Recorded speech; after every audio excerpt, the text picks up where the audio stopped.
It's time, Fort Wayne. Your sports, your station. It's the Sports Rush with Brett Rump. Covering all the topics that hit a nerve here in the Summit City. Clark, 11 yards, touchdown. Only on 1380 The Fan and 100.9 FM. Now here's your host, Brett Rump. The greatest, most interesting, most important person of all time. You are incredible. Listen to them over them once. Yeah, well, you're half right. What is this, amateur hour? This is going to be huge. I believe this is going to be our finest hour. Got one friend, and friends Spalding. Just when I think you've said the stupidest thing ever, you keep talking. I think that's the worst thing I've ever heard. That boy ain't right. The simplest way to put it, I have problems. Welcome to the alleged show. 4 seconds to go. On top to Doncic, a floater from the foul line is tipped in as time expires. The shot fell off the front of the rim, and it was tipped in by James. Last night, tough one for the Pacers, falling on a tip-in at the buzzer by LeBron James. Mark Boyle with the call, and you heard it here on 1380 The Fan and 100.9 FM. Welcome to the Sports Rush, your daily local sports fix, 4 to 6. I am Brett Rump along with Adam Lundy. We've got you connected on the Parkview Sports Medicine text line at 260-447-8500. Coming up on the show today, Dylan Sinn joins us in hour number 1. Eric Dutkevich comes our way in hour number 2. Yeah, it was a tough one last night, a tight game between the Pacers and the Lakers. It was the Pacers early, then it was the Lakers. Lakers had a lead. Pacers with a furious comeback. They were down 13 points in the fourth quarter. Had a 13-0 run to get the game tied at 105, and then hit a shot to take the lead with just seconds remaining, but it did give the Lakers a final chance, and LeBron James made good. It seems like LeBron's gotten in the habit of doing that to the Pacers. Yeah, I believe I saw an article or a post saying that LeBron has hit more game winners or buzzer beaters or, just game-winning shots against the Pacers than any other team in the league. I think he's only got like 6 or 7 in his career that have actually been at the buzzer with no time remaining, and 3 of them, I think, are against the Pacers. Crazy. Don't you think it might be one of the guys you want to box out, that you want to pay attention to on a final play? I'll tell you, the whole play broke down, and I'll tell you how it broke down, and you can go back and watch it. If you didn't pay attention to this when you saw it live or saw it posted on a quick clip on Twitter or on X, the play broke down, and I've said this before, how important this is to a defense. The play broke down because it took Luka Doncic one dribble, and he was past Pascal Siakam up between the circles outside the top of the key. One dribble. That's all it took. Little head and shoulder fake, one dribble on the drive, and he was right past Pascal Siakam. Well, Luka Doncic is a good enough player, capable of hitting shots, that now the Pacers had to go into scramble mode. They had to rotate, and you had Nesmith come off of LeBron. You had Nembhard come up, try to draw a charge. Everybody was moving. Everybody was rotating, and unfortunately, Jarris Walker was the guy that had LeBron James out of that rotation, and he got on the high side, got ball watching with the Doncic drive, and so when Luka Doncic put the shot up, Jarris Walker was not there to box out LeBron, and LeBron took advantage and tipped it in at the buzzer, and what a bang-bang play. I mean, just got it off. Lakers win it by a point, and I was pretty close. I was hoping that the Pacers would hold on because I thought, I'm pretty close to the score. Yeah. I had, I had 116, 114. Yeah. And it was 119, 118. So I was feeling like, the Pacers hold on now. I'm not too bad off. That's a pretty good pick. I'm in the neighborhood. And then the Lakers win, which totally shoots my pick of the Pacers winning out of the water. But, that penetration. And, I've talked to people about this because a lot of people ask what happened to the Mastodons down the stretch. And a couple of things happened. Number one, they stopped hitting three-pointers. A couple of guys had miserable percentages down the stretch, including their leading scorer who finished the season hitting one of his last 29 from distance. But the other thing was on the defensive end, they couldn't stop any penetration.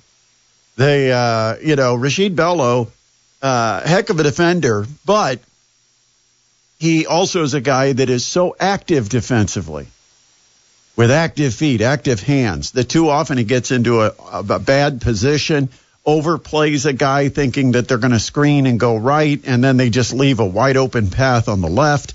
But what that was doing to the Mastodons defense down the stretch, we saw time and time and time again, is once the guy on the perimeter gets beat on the first dribble, everybody else starts moving. And now, no longer now are you playing man-to-man defense. You're playing scramble defense where you're all trying to rotate and pick another man up based on your assignments. And it's not that difficult to break down defensively when you have that happen. And so the entire defense can make or break based on guards or wings that can actually get in front of a guy. And I always say, be a wall, not a door. You know, the idea of being a door is it swings open. And you see too many guys defending on the perimeter. And this happens at all levels, and this isn't just something with the Mastodons. This is something that you see in all levels of basketball, that guys will play defense on the perimeter, and when a guy goes to drive, their first instinct is to open up their hips, open up that side, and then start to race them or sprint along their side, trying to beat them to the basket and be in a position to block the shot, instead of being a wall where you slide quickly to your left or right and try to maintain a position that stops the guy from his penetration. Well, Pacers didn't do it last night. Pascal Siakam got broken down on one bounce by Luka Doncic. I mean, it was just a feet in quicksand type of move. And that forced the Pacers then to go to scramble mode. Everybody had to rotate. You just had guys. And because the clock was winding down, you were talking about the final 3 seconds at this point when Doncic is driving into the lane. Because the clock was winding down, everybody anticipated Doncic taking the shot. So everybody went after Doncic. Jarris Walker forgot there might be a rebound. He just turned and watched to see if the shot would go in. Didn't move at all to try to box out LeBron. No challenge whatsoever. LeBron had a clear path right to the basket, tip in, game over, Lakers win, heartbreak down in Gainbridge Fieldhouse. It almost felt like Jarris was in the mindset that Luka's shot was going to go up to the expiration of the shot clock. I don't know it was over. It was a final shot. Yeah, I don't even know if he was considering that there might be time for a rebound. And like you said, just a huge defensive lapse in judgment, and you hope they get that stuff ironed out by the time they get to the playoffs. Yeah, so Luka got past Siakam just outside the top of the key. Siakam then was following him from behind. Luka went to that 1 foot floater from about 12 feet. He did actually come down and make contact with Nembhard, but they're never going to call the light contact an offensive foul in that situation.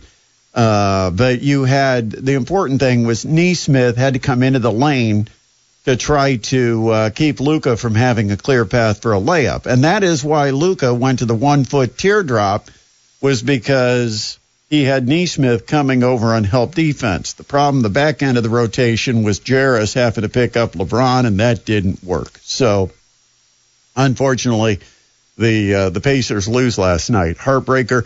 And the tough thing is they don't have much time to sulk, because they've got to come back tonight and play Washington, and that's a game you cannot afford to lose. You can't let one loss become two losses because you're still hung up over what happened to you last night.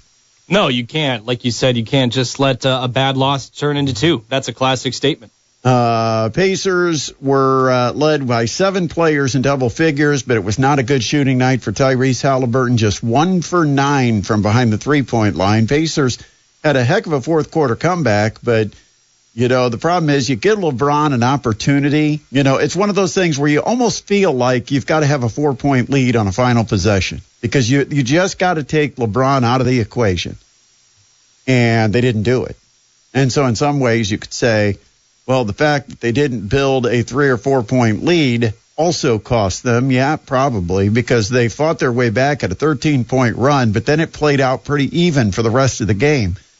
But the Lakers got 6 in double figures, and Austin Reeves was probably the unsung star. You know, we talk a lot about Luka and about LeBron James, but Austin Reeves had, I think, 24 points last night. He was outstanding for the Lakers. He loves torching the Pacers. When they played back in February in Los Angeles, both Doncic and LeBron were out, and Reeves had 45 points.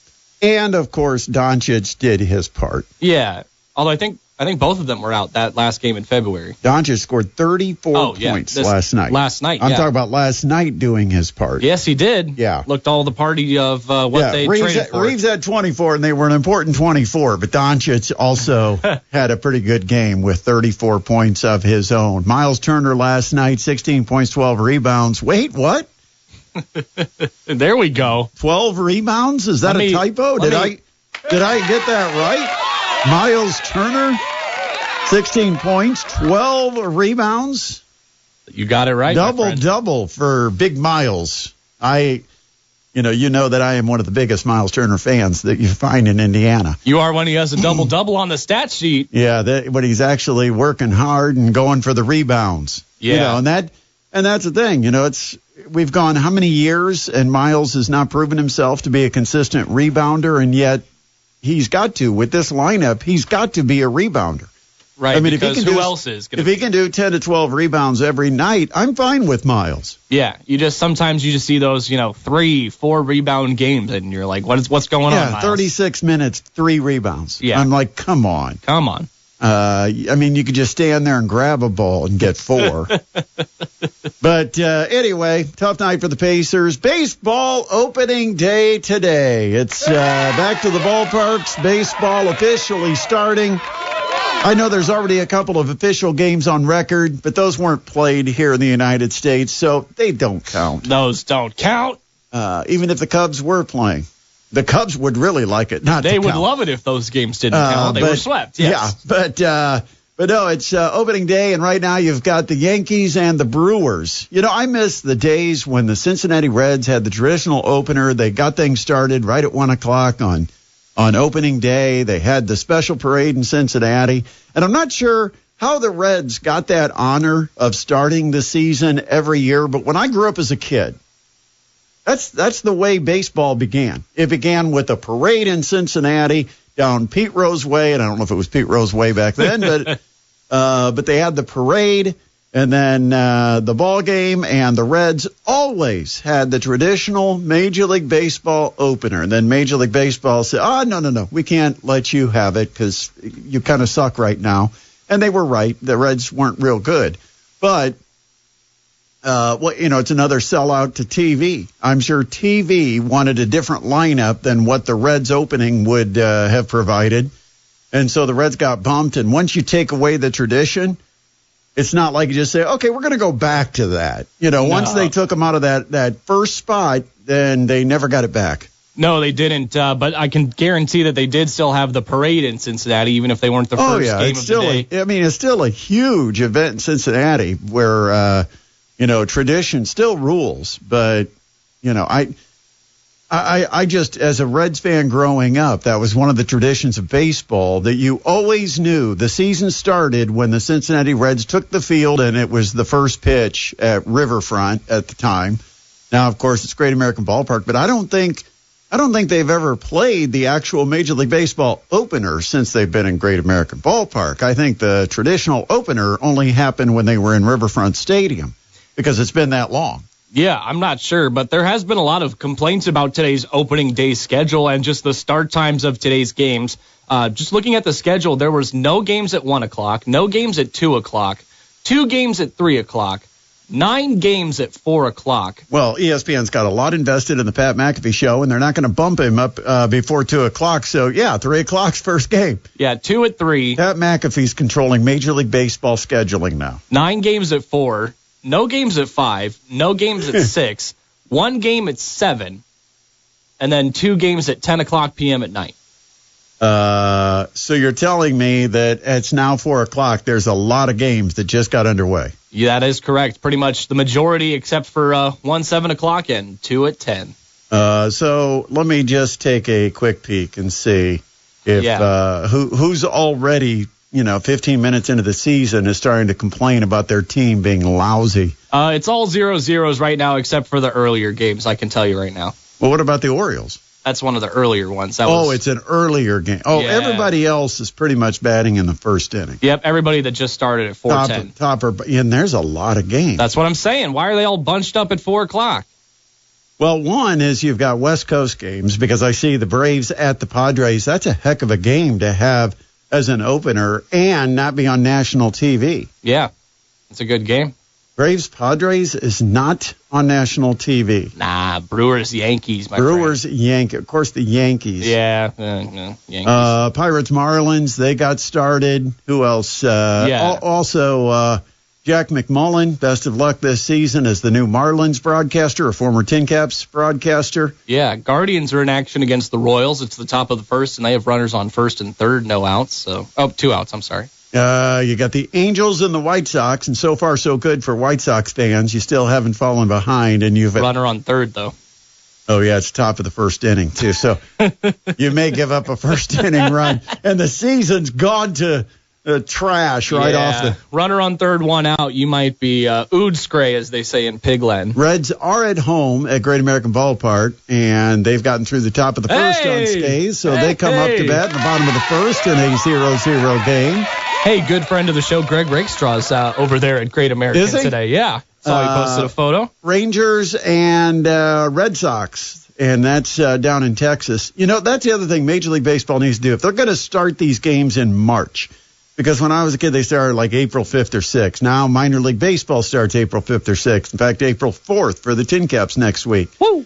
But if they're going to start this early, why don't they load the schedule over the first 2-3 weeks with West Coast and South games, or if you have an indoor stadium, or for Tampa, used to have an indoor stadium. Used to. They're going to be rebuilding that one too instead of doing the new one again. Did they decide they're rebuilding it? Yeah, they're just going to rebuild the Trop and hope to play there by next season. When they canceled the construction of the new stadium, there was some thought, maybe somebody's talked to them about moving to their town. Nope. Back to the Trop you go. We got a good text on the text line. But they've never been supported all that well. That's why I think there was speculation. Maybe they would move because, again, making a big investment in a stadium that draws about 6,000 people a game is not necessarily the best use of money.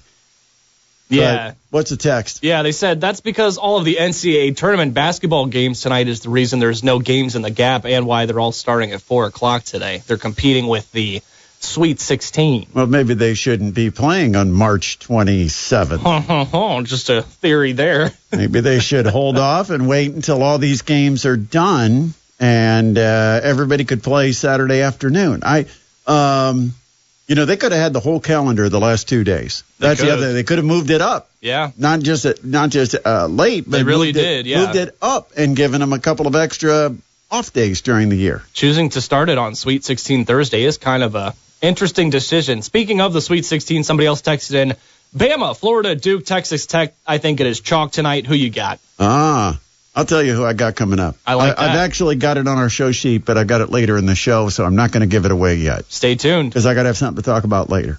All right. But I'll give you my picks, and we'll talk a little bit about the spreads, because there might be a couple of advantages, I think. At least when I looked at it, I thought there might be a couple of advantages. They could have had the entire calendar the last couple of days. Yeah, I don't know. I don't know what. Here, Pirates at the Marlins, good call. You're playing in Miami.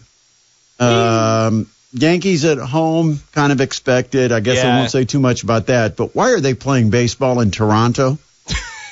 Well, they do have a dome. Indoors. They have a dome. They're indoors. That's right. You're good. I laughed for a second. I was like, oh wait, no. I was just thinking about location. I didn't even take it to the next step of thinking about the stadium. Let's see. They are playing in St. Louis today, and that's in a rain delay. So already the first rain delay of the season. Let's see. You got Cincinnati and the Cincinnati Reds. Even though they don't play the traditional opener, they are always at home to open the season. You're in Washington, but it's the Phillies and the Nationals, so they did pick the southernmost city in that matchup. Yeah, D.C. Angels, White Sox.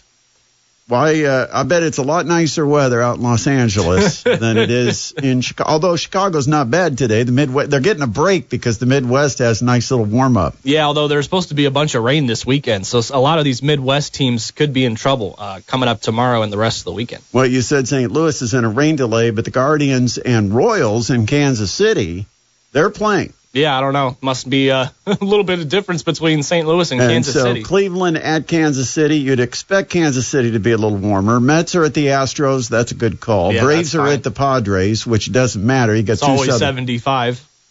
And let's see. Tonight, Tigers are at the Dodgers. Good call there. Cubs are at the D-backs. Another good call. Yep.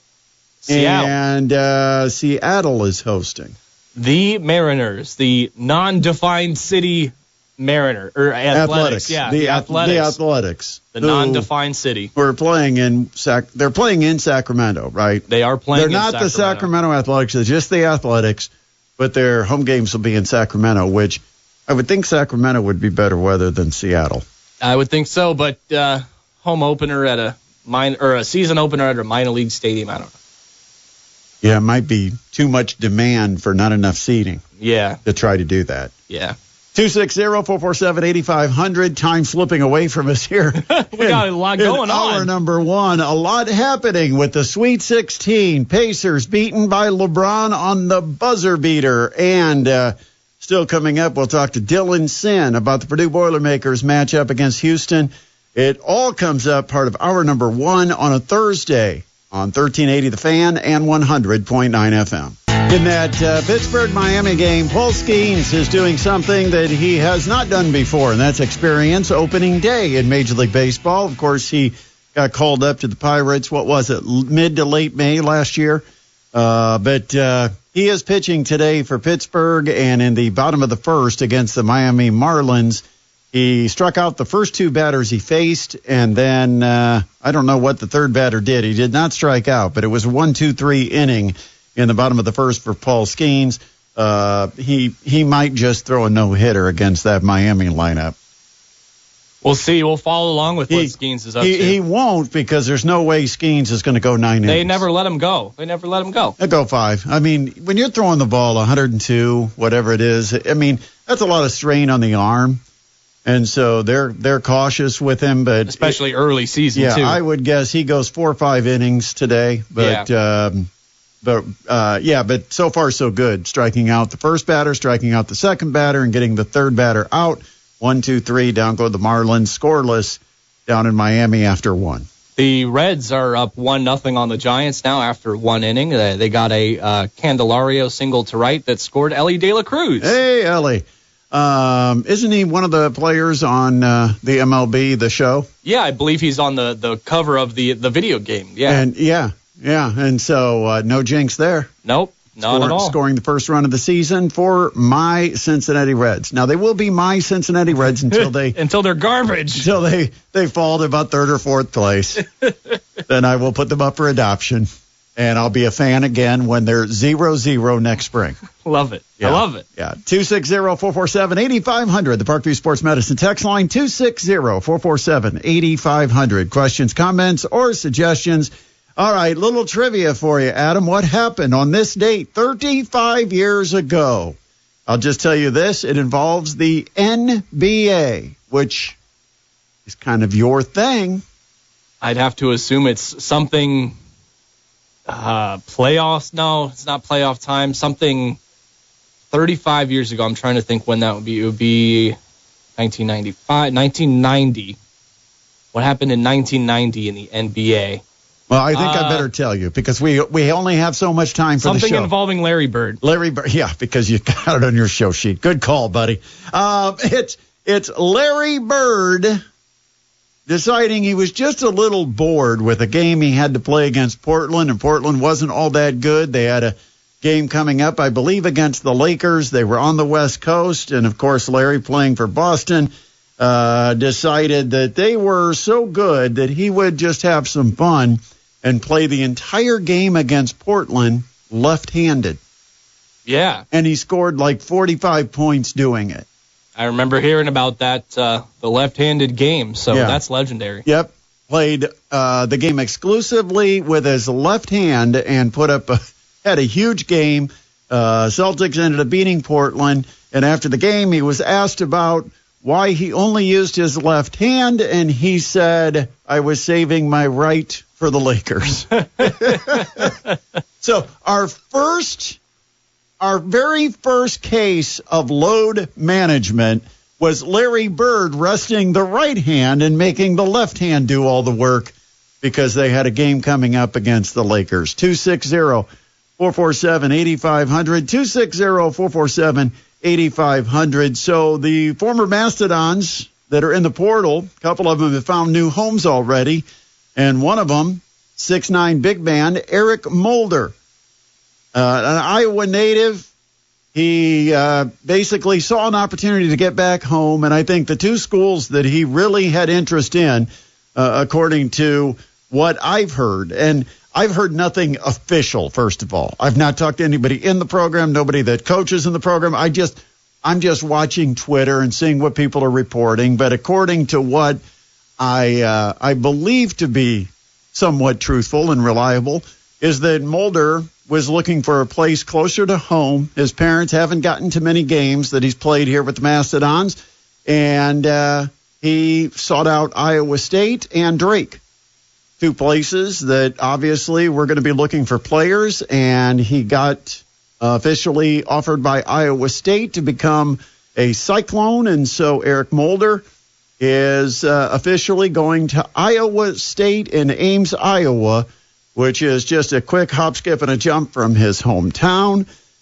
And he will play for former South Dakota State coach T.J. Otzelberger, who, interestingly enough, did not see Eric Mulder play because Otzelberger left South Dakota State before Mulder ever showed up at the Purdue Fort Wayne campus. But Otzelberger coached at South Dakota State against Purdue Fort Wayne a couple of times. But I'm sure Otzelberger was very aware of the type of coaching that Mulder's received, the type of successful program he was coming from. That probably helped. Now, I looked at the roster, and they do have a hole at center because they're losing their starting center, who averaged 13 points and 7.5 rebounds. And their backup, J.T. Rock, was a redshirt freshman this year, played only 21 total minutes. Now, my guess is they're not getting Mulder to take the starting spot and just hand it to him. They're probably still going to work on bringing in a power conference center, and Mulder might have a chance at being the backup. But Eric Mulder will be going to Iowa State. Also, Davion Laverne, who redshirted this past year, a transfer out of junior college. He has decided to get closer to home, and he's heading back to Louisiana, where he's from, and he will play for Louisiana Tech. He announced that yesterday on social media. Yeah, and you wish the best for these guys, and it's nice that they both got an opportunity to play a little bit closer to home, too. I think that was probably the biggest deciding factor in both of these guys' decisions. Yep, I think unquestionably that was the main driving force, was they just have spent a lot of time away from home, and they wanted to give an experience of playing college basketball and share it with their parents and their family, and their families just were not able to be a part of it, being this far away. 260-447-8500. We missed our headlines in the first segment. We did. We got a couple. They're nothing too crazy though. But if we want to get into them, let's have the audience judge. Let's have them rate our update. It's rate an update segment. And we'll go ahead and give it to Adam, and then we'll let you rate him on a 1 to 10 scale how this update scores. All right, after rumors circulated, Penn officially has hired Fran McCaffrey as their men's basketball coach today, 2 weeks after he was fired at Iowa after a season in which the Hawkeyes won their fewest games and had their lowest Big Ten regular season finish in 7 years. Penn fired Steve Donahue earlier this month after the Quakers went 8-19 in his 9th season on the job. Not bad. That's about a 7.5, I think. That's a fair story. I don't know how local it is, but it's a fair story. Well, this next one's not local at all, Brett. The NBA and FIBA are exploring partnering on a new league in Europe and further expanding their roles there, NBA Commissioner Adam Silver said today. Calling it a central topic of the 2-day Board of Governors meeting that concluded today, Silver said the league was moving forward after a lengthy, years-long process of investigating what might work for both sides. So, new league coming with NBA involvement. Don't try to Europe. sell it to me now that the story's over. I have to give that like a 4.5. Sounds like maybe you were digging for a second story. Yeah, I mean, I was going to do an MLB score update, but we kind of touched on that. Yeah, so, okay. Light day. All right, there you go. Today's top headlines with Adam Lundy. Coming up on the other side of the break, we're going to talk to the Journal Gazette's Dylan Sinn. Got to find out what he knows and what he expects from this matchup with the Purdue Boilermakers and the Houston Cougars coming up in the Sweet 16 tomorrow night. Starts on Friday, ends on Saturday. We'll see if Dylan's got his what's a good no dose type medication, something that keeps you awake. You got to just have a Monster drink, or what do you do? Yeah, get the caffeine, I guess. I don't know. I don't know if there's something. We'll have to see, because that's going to be a late night. That is. He's a young pup. He probably can stay up later than I can, but we'll find out. It's going to be 12:50. It'll be about 12:30 before that game ends. That's my call right now. 12:30. The over/under. And you might actually be getting out with a good deal if it's 12:30. It could be closer to 12:35, 12:40. Oh, I might take the over. Well, it's going to be about that long or that late for us to talk to Dylan, because we are supposed to talk to him right now. So I better take the break so we get Dylan on the air here. We'll do that next here on the Sports Rush on 1380 The Fan and 100.9 FM. Welcome back to the Sports Rush, your daily local sports fix 4 to 6. I am Brett Rump along with Adam Lundy, and coming up in hour number 2, we'll talk to Eric Dukevich from Parkley Sports Medicine. We're going to talk all things Sweet 16 with Dute. I might get him to talk a little baseball opening day if I can twist his arm. I've never heard him talk about baseball once, except for the PSM Baseball Classic coming up. Yeah, we've got that coming up. So, yeah, I mean, we'll get something to talk to him about. The plan was that he would join us today, and we would talk about our teams that are playing in the state championships come Saturday. Oh. And not really a whole lot going on there.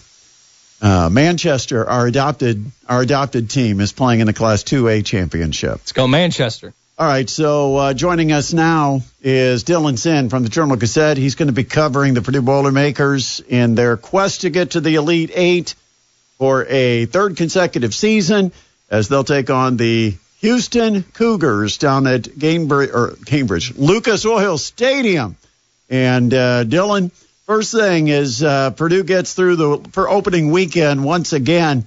And I think they looked better. I'm not sure that they looked as sharp as they're going to need to be. What was your thought on the Boilermakers' performance last weekend?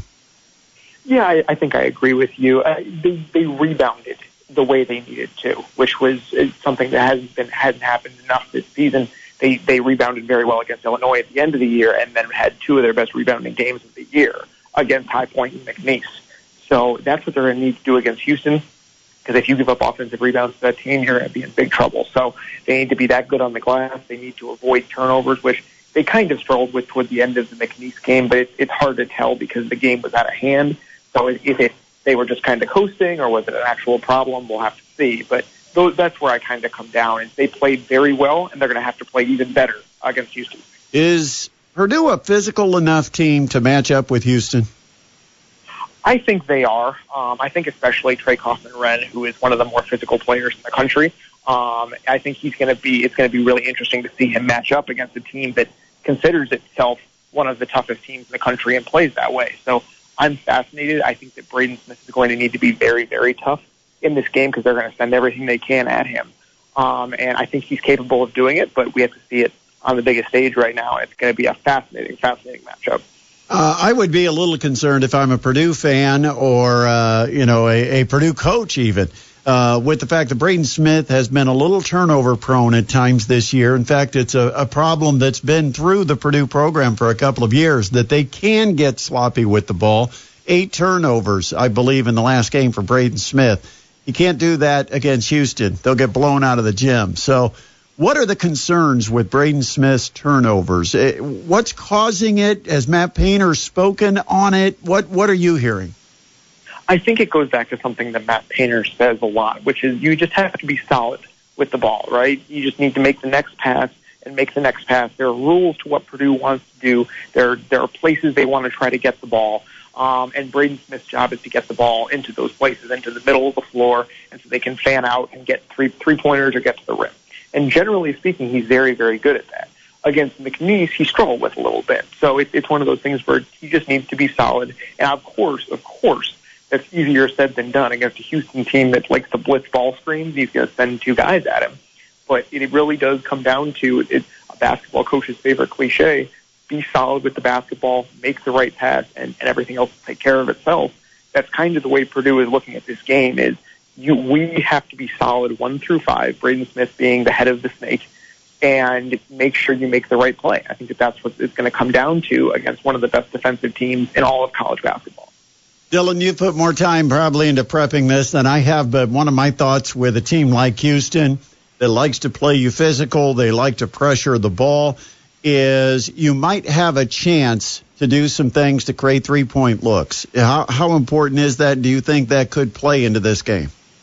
I think that's going to be I think you hit the nail on the head. I think it's going to be very important. I think there's going to be a lot of opportunities for drive and kick in this game. You're going to have opportunities where you get the ball as a shooter, you shot fake, get into the middle of the lane, and then you're going to have open shooters all around you.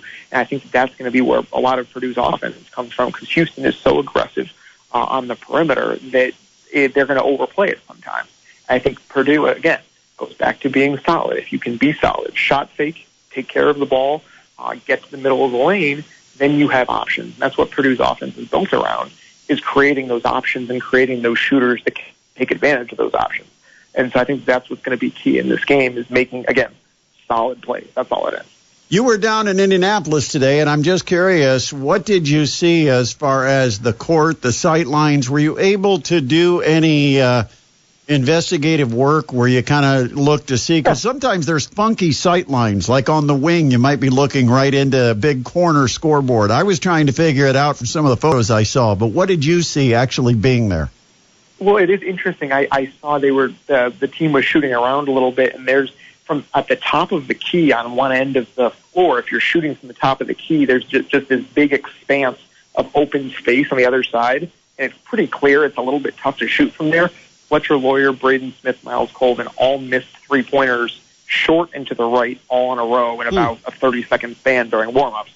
So it's one of those things where that's why you have a shoot-around. That's why you have practice the day before to get those kind of kinks worked out, because it can be a little bit difficult in a stadium this size. The other game is going to be an intriguing one, too, and I don't know how much you're going to be covering it, but Kentucky-Tennessee, that's quite the battle. And these two teams obviously very familiar with one another, as we have a conference matchup in the Sweet 16. What do you see with that game? Do you have an idea, just based on your knowledge? I'm sure you haven't done a lot of prep or preview, but between these two teams, what's it come down to in the Kentucky-Tennessee battle? Yeah, I just think it's a really intriguing matchup because, first of all, it is a conference game, so these teams are very familiar with each other. But second of all, because Kentucky is in year one under Mark Pope, and they're still trying to get this thing figured out, even though they were way ahead of schedule this year.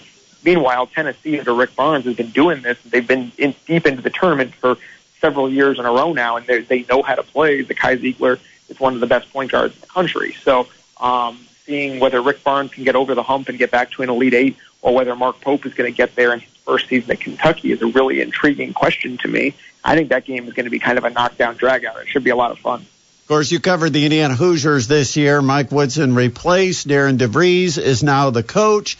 And so far, he's a staff of one. I don't know who he's bringing in and what names we might be hearing to complete the staff.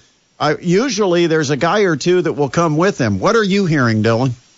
Yeah, I think it's one of those things where you have to first look at the guys who might come with. I think Chester Frazier is an interesting name just because of he has obviously played at Illinois. He was top assistant under DeVries at West Virginia, and he has a history with Indiana. He was not a fan favorite of the Hoosiers. I think it's fair to say back when he was facing that Eric Gordon team at Indiana, they kind of had a little bit of a physical battle those years. So it'd be interesting to see him come home to Bloomington as an Indiana Hoosier. But I do think it's one of those things where they're probably going to announce all of the staff at once, try to get everything together and announce all at once, which could create some nervous moments here as people wonder, hey, what's going on? They're working on it behind the scenes. They'll get it together pretty soon here. Have you heard any buzz about Dane Fife? I keep asking the question because it would make sense to me. I thought his conflict was very personal between him and Mike Woodson. I think he still loves Indiana University. I think he still loves basketball. And I think if he had his wish, he would still be a basketball coach. I know he's gotten into insurance and finance or whatever his business is down there in Indianapolis, but he's right there in the neighborhood. Do you think there is any chance that Darren DeVries would make a call to Dane Fife? Yeah, so I have not heard anything about that in particular. The question that I have would be, is Darren gonna make a call to him because it's not his guy, right? Is he trying to bring in an IU guy to have on his staff? I don't know. But that would be if he decides he needs an IU guy to kind of round out the staff and be the guy with the connection to the program on the staff, maybe that is a call that you would make. But is Darren thinking about that particular type of guy? I'm not sure, and I haven't heard anything about it specifically. Well, if you want to recruit Indiana, Dane Fife knows this state, knows the connections around the state. He would be a guy, I think, that could give you a real head start in making headway with some of the players here in the state. What did you think about the hire? I thought it was. I had mixed feelings on it. Right. I think Darren DeVries is a good coach. I think he will do some winning in Indiana. It wasn't obviously the home run hire that everyone was really hoping for. It wasn't Brad Stevens or Bruce Pearl or Scott Drew, but I think he's a good coach. The question I have for me is, how good of a coach is he when his son is not on the team? Because his best teams at Drake came when Tucker was the star, and that doesn't mean he can't win without Tucker because they went 26-5 the year before Tucker was there. But it just does raise some questions about, okay, what is this going to look like in year two when Tucker has moved on? I think that's a fair question to ask, but he is a winner. Like that to me, he's done this type of rebuild twice before. He's going to have to do it again this offseason. I think that is what Indiana is banking on, as a guy that has experience turning around the program and doing it quickly. What do you think about the transfer portal? Indiana basically has lost most of almost their entire 2024-2025 roster. Is that a good thing or is that a concern? I think it's going to be a concern up until the moment that they start bringing in guys, right? I assume that DeVries has guys in mind that he's planning on either bringing with him or bringing in from the portal. So it's not time to panic until we're sitting in mid to late April and IU has 3 guys signed, right? I don't think that's going to happen. I think they're going to announce some signings here within the next couple of weeks, but it does create some very nervous moments. I understand the fan base being a little bit concerned. I do think he'll get it turned around. He basically did this exact thing last offseason, so he has some experience with it. Dylan, always enjoy your coverage. You are on the scene down there in Indianapolis. You're still in Indy, I think, right? That's right. I'm here. Be here today and all day tomorrow, so I'll get to watch Kentucky, Tennessee before Purdue at 10 o'clock tomorrow night. Awesome. All right. Look forward to the coverage with Journal Gazette. You can see it online, or you can buy one of those things called a paper. And Dylan Sinn will be there covering the Boilermakers and Houston tomorrow night at Lucas Oil Stadium. Appreciate it, Dylan. Thanks. Yep, we're all good. Oh, we've already cleared Dylan. Yep, I thought that was your sign off. So there we go. Thank you, Dylan. Thanks, Dylan. We got to get to hour number 2 because we've got a lot still to talk about on this Thursday edition of the Sports Rush. We'll talk more about the Sweet 16. We'll talk also about the survival of the mid-majors. And I got to be honest, someone else came up with this, but I have embraced it. I love it. It's a great idea of what college basketball needs to do to answer the question about, can mid-majors survive in this day of big NIL offerings from the power conferences? And I'll just tell you, I didn't come up with it, but I'm going to tell you about it as if I did, because I want to take credit. I wish I was the one that thought of it, because it's a brilliant idea. I want to share it and see what the listeners think. Got that coming up here in just a few. Tin Caps have announced their opening day roster. We got to talk about that. Hey, speaking of the Tin Caps, former Tin Cap Jackson Merrill has given the Padres the lead over the Braves 2-1. He singled to center, scoring Tatis Jr. and Manny Machado. It was almost a Tin Caps trifecta going. Not too bad Machado got involved, but yeah, great. First runs batted in for the Padres of the year, Jackson Merrill. Padres an early lead over the Braves. 2-1. All right, so that's some breaking news. Also, Eric Dutkiewicz is going to join us about 5:35. It's a Thursday edition of the Sports Rush. Hour number 2 comes up next on 1380 The Fan and 100.9 FM.